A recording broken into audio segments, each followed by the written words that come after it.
I've been asked to do this one, be a quick one, okay? Be a quick one. This Kwengface or something? I don't know. I've been asked by my younger peers to address this, so I will do. Listen, so we're holding people to standards now. Think about it. Now that's not a defense. Listen, I've got to be true. When I do my videos, I bring the realness. I have to be honest, I have to be truthful, okay? That's why these people asked me, okay?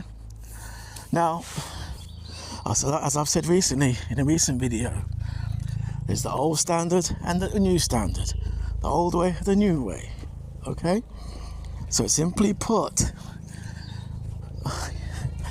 this Kwengface guy, there's this kind of ginger-haired Caucasian girl who's made this allegation. Or is it RTM? Yeah, young spray guy, RTM podcast.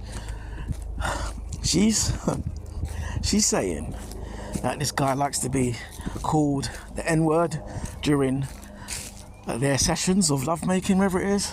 Likes to be humiliated racially. And he also said, don't let this come out, because if it does, it'll ruin my career, wherever it is. Okay. Now look at this Kwengface guy, yeah? And it seems he's had a few UK hits, okay? So, a few UK single hits. So it's obviously doing something right in that term, in that way. But like I said, this is the new era now. So a young spray now, he wants to say things like I said before, he wants to have his things, he wants to be uncouth and have his ways and, talk about certain drugs he's taken, i.e. the crack, or wants to talk about, mocking, the passing of that poor boy who was hit by the car, by the rapper Gets. If he wants to make dark humour, they call it dark humour. That's where they try to style it or be it as it is, whatever. If you want to do all that, then guess what? That's the new standard, because no one's really called them out for it, and so forth. So this is the new way now. So, technically speaking, if this is the new way, then Kwengface can do what he wants. There's no standards. If she throws yogurt in his face and calls him Blackie, so what? That's his business. That's what he likes. That's what he's doing. Who are you to question him? After all, you don't pull people up when other things happen. So why should he now be held accountable because he's a star? He could argue that, couldn't he? I'm not being fair. I don't know him. I don't know him personally. In fact, I've already said I go by the original standard, but because the community was so adamant in having these new standards of decadence and low-life behaviour, guess what? Let's go with that.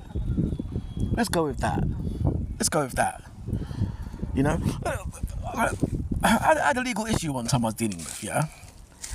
We were talking about the standard, the status of a property, yeah? And I was dealing with this legal issue, okay? Now the council were arguing, jumping up and down, saying, I'm not going to say the council it was, jumping up and down, saying, oh, it's not they're saying it's a property flat, not a bedroom kind of thing.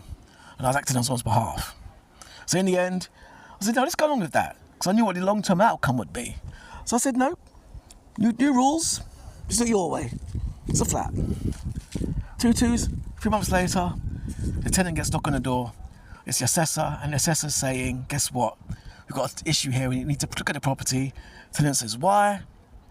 Because basically, the landlord wants to do something to the property, but the council won't let him because the councils are saying these are rooms, not flats. Whereas the landlord is saying, nah, these are flats now.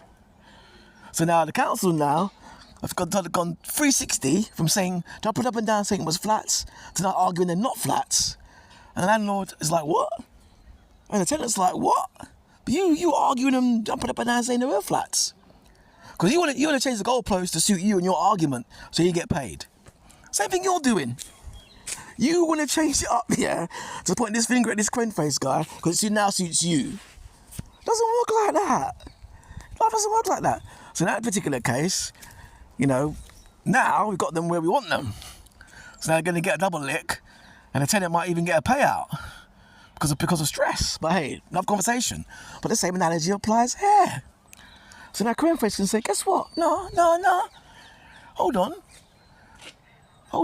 The same show that girl went on to say this and that about me, whether it's true or not, that's another story. The same host of that show is talking about crack, but yet you don't see nothing about that. The same host of that show is talking about, when you know, as I said before, that poor boy from overseas was hit by the car, and you're laughing about it, but yet you want to call me out for, you know, messing around with some, dare I say it, you can argue messing around with a, dare I say, Caucasian chick, whatever you, well, that's a standard. We don't have it anymore, so let's rewind that. You can argue, well, you can, this is too deep. You can argue that, boy, you're trying to call me out for having the same, for my own little kinks and ways. That don't make sense. Because I know what's worse in my book, you know, someone who's dabbling in the crack, or a man that's just having his kinks and it just come out because she can't keep her mouth shut. Goodness me. And this is what happens when there's no standards. This is exactly what happens when there's a no standard society. This is what I was saying in the last 2 videos. But anyway, so yeah, Kwengface, do what you're doing. Do it, carry on. No. This is what I'll do if I were you. Have a handcuff you, put them little gag dim in your mouth, throw paint on you, call you bloody wog, blackie, coon, all them thing there. You carry on, son. You carry on. Don't watch no one's face. Because they had their chance to have standards because they ain't got none. You carry on, you argue my point when they start telling you something. Guess what? Only now you're coming out of a standard. Nah, cha, bun that. Bring on the white girl then. Bring on the racist girl then. Bring on the BNP girl then. Cha, later.